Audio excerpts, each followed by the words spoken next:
Je réponds comme ça, et je réponds à tous les globalistes. Est-ce que vous avez une preuve géodésique de la courbure terrestre ou structurelle? Ça veut dire qu'il y a une forme, un bâtiment où on peut observer la courbure terrestre, parce qu'il y a un ingénieur, je pense qu'américain, qui a voulu construire ça, ou vous avez une preuve géodésique, ça veut dire une mesure. Vous n'avez pas ça.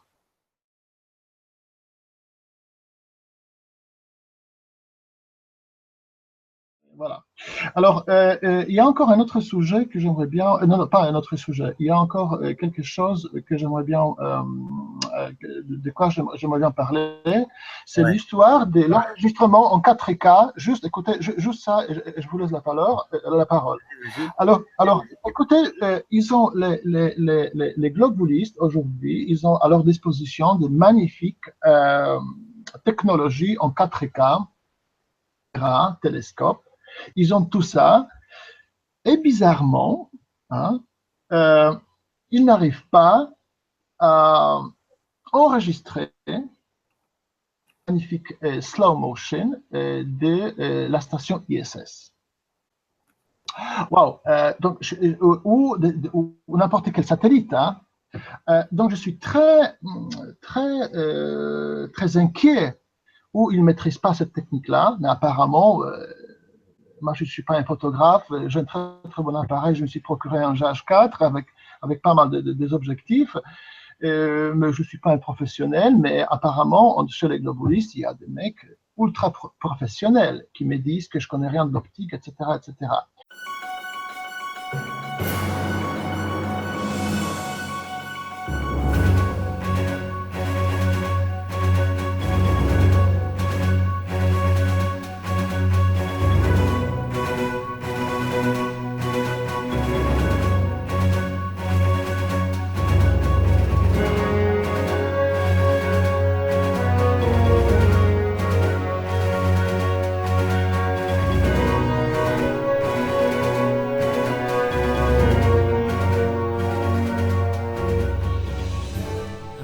Au fort de la Lozette, de 1289 mètres d'altitude, au-dessus de Servières, au-dessus de la vallée de la Cervérette,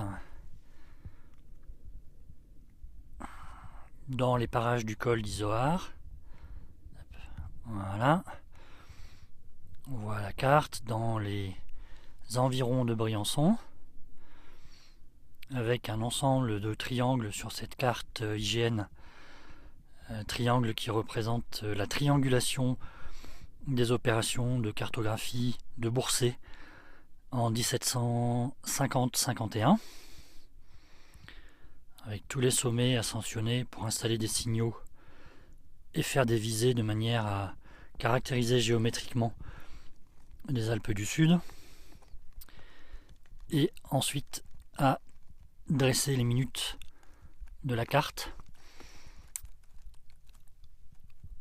Voilà, le fort de la Lozette.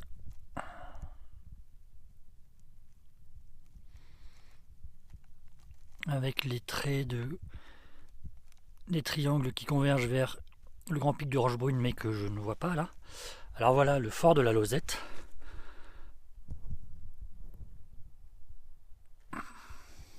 Qui est un fort dit serré de rivière. Qui date de la fin des années, de la fin du 19e siècle, qui était une batterie d'artillerie avec le grand pic de Rochebrune qui émerge. Voilà. Le col d'Izoard derrière.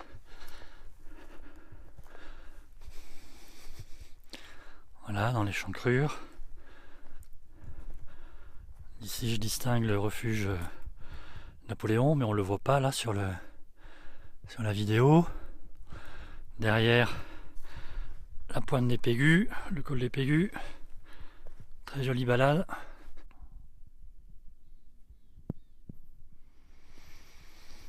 Alors, ce qui m'intéresse se trouve à l'intérieur du fort de la Lozette. un peu cachés. Ce sont les graffitis des soldats qui ont occupé le fort. Voilà, on commence par en avoir un là, juste au-dessus de la porte, un graffiti de 1939. Donc les bataillons alpins de forteresse ou les troupes, ou les artilleurs qui occupaient ces positions et qui avaient comme mission de verrouiller l'accès à Briançon. Alors tout est en ruine. Il y a des graffitis de promeneurs absolument partout, des cœurs, il y a même, oh là mon Dieu, un triangle maçonnique. Oh là là là, je l'avais pas vu celui-là. Ah, ça va faire plaisir à beaucoup. À tous les Illuminati de la NASA, les reptiliens et francs-maçons. Voilà, donc il y a des graffitis partout, tous les randonneurs viennent mettre leurs graffitis, mais le plus intéressant est dans un endroit un peu caché du fort. Voilà. Alors je sais pas si on va le voir avec l'iPhone, mais il y a un ensemble, si ça va marcher, il y a un ensemble de 4 graffitis qui ont été laissés par les artilleurs en juin 1940 et qui, je sais pas si ça va être bien net, qui crient leur rage d'avoir gagné la bataille des Alpes et en même temps crient leur rage d'être défaits par l'armistice. Voilà, là il y a un graffiti. Les artilleurs qui ont bouleversé les Italiens. Nous sommes vaincus, mais non. Nous partons. Ce n'est pas que nous sommes vaincus, mais la volonté des choses qui nous oblige à partir. Et là, nous ne sommes pas vaincus, vive l'armée des Alpes. Voilà, ça c'est un témoignage historique très très rare de l'état d'esprit des soldats, des artilleurs qui ont occupé le fort au printemps 40, puisqu'effectivement dans ce secteur, enfin dans les Alpes, et particulièrement dans ce secteur, l'armée des Alpes est victorieuse.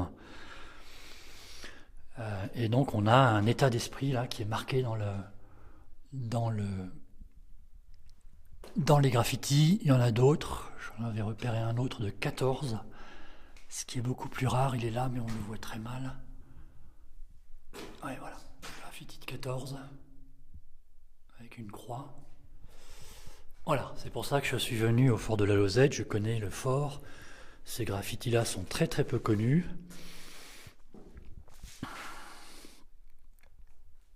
Je les avais photographiés, mais je veux les refotographier de nouveau. Et en regardant le paysage autour, j'ai découvert que il y a un autre petit phénomène qui est intéressant. Mais avant d'aller le voir, on va faire le tour du paysage. Toute la zone frontalière depuis le traité d'Utrecht en 1713. La frontière sarde, piémontaise et italienne est juste là.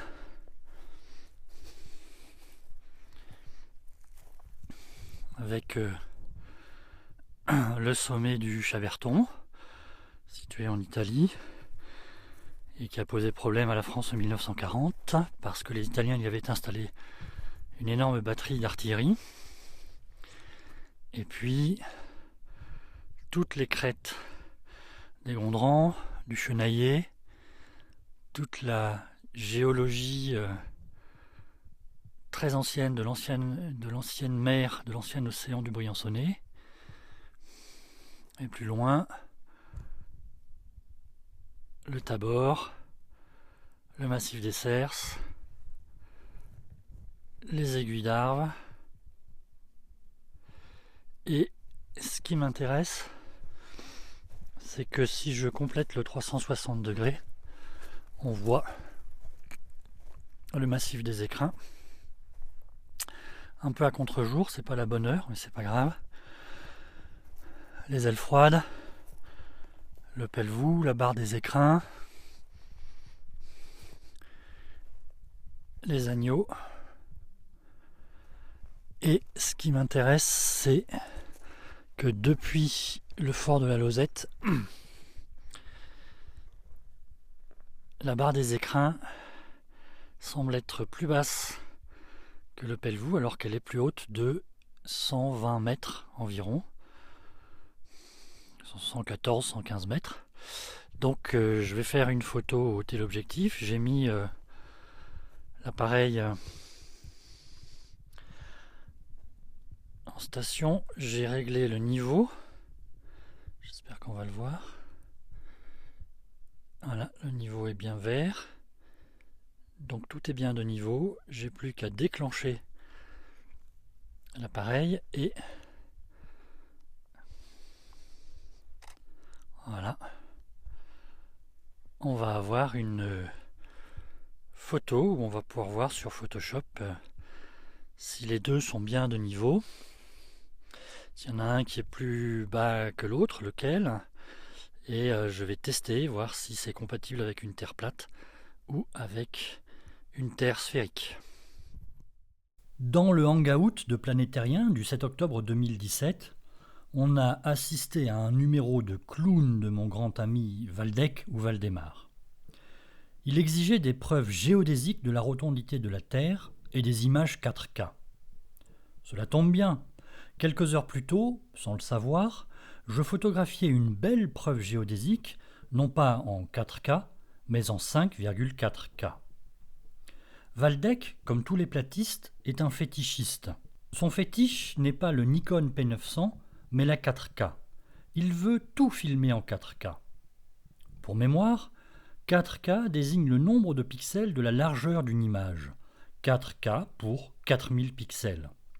Comme mon appareil photo donne des fichiers de 5472 pixels sur 3648, c'est donc un appareil photo 5,4K. Bien mieux que de la 4K. Mais cette taille des fichiers, 4K ou 5,4K, ne renseigne en rien sur la capacité à filmer de petits détails, l'ISS dans le cas de Waldeck. Ce qui compte est d'abord le diamètre de l'objectif qui conditionne le pouvoir séparateur ou la fonction de transfert de modulation en photographie, autrement dit, les plus petits détails visibles sur l'image. Le capteur entre aussi en ligne de compte, sa taille, la forme des photosites, mais je ne vais pas entrer dans ces détails. Si l'on regarde les photos de l'ISS prises par Thierry Legault, un astrophotographe français, on se rend compte que ces images sont prises à l'aide d'un réflexe Canon EOS 5D Mark II qui délivre des fichiers de 5616 pixels de large, soit 5,6K. Certes, c'est plus que de la 4K, mais les détails obtenus, par exemple sur ce cliché de l'ISS, sont dus au fait que l'EOS 5D est monté au foyer d'une lunette Takahashi de 150 mm d'ouverture. Si l'on compare une telle lunette avec un objectif de qualité dont la lentille d'entrée oscille aux alentours de 50 mm, 5 cm, le pouvoir séparateur de l'instrument astronomique est 3 fois plus grand. Ce cliché parlera mieux que toutes les considérations théoriques. Voici la vue d'un autorail des chemins de fer de Provence sur le viaduc de la Maouna à Méaille, dans les Alpes de Haute-Provence. Le cliché mesure 20 000 pixels de large, soit 20K. Pourtant, lorsque je zoome à 100% sur l'autorail, je suis incapable de lire son immatriculation inscrite sous le pare-brise. Ce n'est pas la taille du fichier, 20K, qui m'interdit de la voir, mais le pouvoir séparateur de l'objectif, ou mieux du couple objectif-capteur. Nous voilà bien loin de la formule magique de Waldeck « Montrez-moi l'univers en 4K et je croirai à l'ISS ». Mais Waldeck nous avait prévenu « Moi, je ne suis pas un photographe. » Maintenant que ceci est clair, je peux retourner à ma preuve géodésique simple. Comme je l'avais vu à l'œil nu depuis le fort de la Lozette, la barre des écrins est bien située sous le sommet principal du pelvoux, la pointe Puiseux. Puiseux était professeur de mathématiques à l'université de Besançon et on lui doit la 4e ascension connue du pelvoux au milieu du XIXe siècle. Quant à la pointe du rang, Elle doit son nom à Adrien Durand, géodésien, qui a escaladé le Pelvoux en 1828 puis en 1830 pour y installer un signal géodésique et y passer quelques jours afin de procéder aux mesures de la géodésie fondamentale de la France. Inutile de préciser que si la Terre était plate, il l'aurait vue, mesurée et proclamée. Sur une Terre plate, la différence angulaire entre les sommets du Pelvoux et de la barre des Écrins vue depuis le fort de la Lozette est fonction de ma propre altitude et de la distance qui me sépare de chacun des deux sommets. Mesurées sur le géoportail de l'Hygiène, elles sont de 25 km pour la pointe Puiseux du Pelvoux et de 28,44 km pour la barre des Écrins. Cette différence de 3,44 km suffit effectivement pour que, depuis le fort de la Lozette, la barre des Écrins paraisse moins élevée que le Pelvoux. Mais l'angle est minime, 0,0726 degrés, soit 4 minutes et 21 secondes d'arc. Ce petit angle est malgré tout visible et mesurable sur ma photo. En effet, les données techniques du constructeur, Tamron, indiquent que le champ optique en hauteur est de 18,86 degrés, ce qui donne une résolution de 18 secondes d'arc par pixel, bien moins que les 4 minutes et 21 secondes attendues pour une Terre plate. Or, sur mon cliché, la différence angulaire entre les sommets du Pelvoux et de la barre des Écrins est de 0,226 degrés, soit 13 minutes et 33 secondes d'arc, environ 3 fois plus que ce qui est prévu pour une Terre plate. La conclusion s'impose. Avec un appareil 5,4K et une simple mesure angulaire précise, ce qu'aucun platiste n'a jamais été capable de faire, Waldeck pas plus qu'un autre, la Terre plate est discréditée. L'angle 3 fois plus important résulte de la courbure de la Terre et de la réfraction atmosphérique. Cette observation simple n'est pas une première. Entre 1828 et 1830, puis en 1854 et enfin en 1860, les géodésiens ont mesuré la géométrie sphérique de la Terre dans cette région des Alpes du Sud. Puis à chaque révision de la carte générale de la France, ils ont refait ces mesures. Ils l'ont fait avec un instrument beaucoup plus précis qu'une caméra 4K ou même que mon appareil photo 5,4K. Un instrument optique nommé théodolite est capable de mesurer des angles de l'ordre de la seconde d'arc, ce que jamais aucune caméra 4K du commerce ne fera. Bon, voilà. Maintenant que j'ai taillé un costard à Waldeck et aux platistes, et que j'ai un peu parlé des géodésiens dans les Alpes du Sud, sujet qui me passionne et pour lequel il y aura d'autres vidéos et un livre, je peux enfin monter au col des Pégus, redescendre vers les chalets d'Izoard juste à temps pour assister au coucher de soleil et au crépuscule sur Rochebrune et la Casse déserte, que je vais photographier non seulement en 5,4K, mais aussi en 8K, en 10K, en 14K et même en 17K.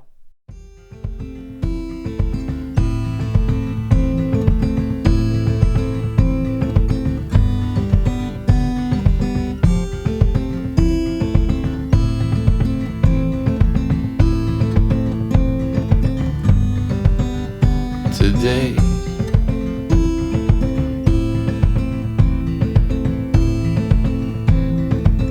you were far away,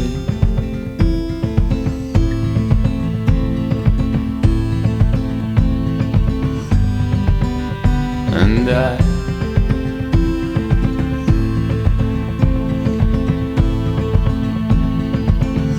didn't ask you why.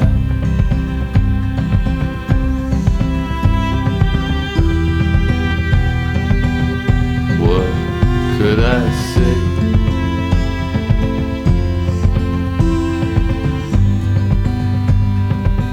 I was far away,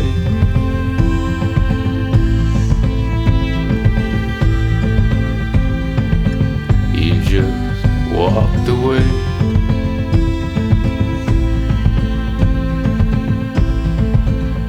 and I just watched you.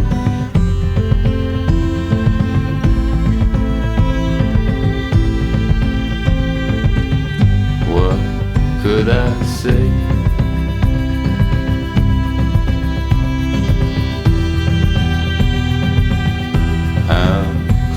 of mine.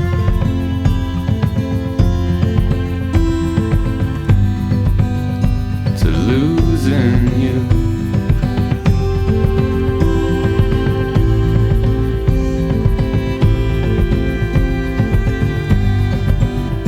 Tonight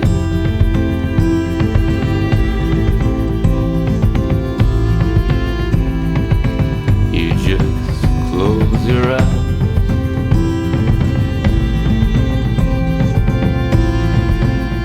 and I just watch you.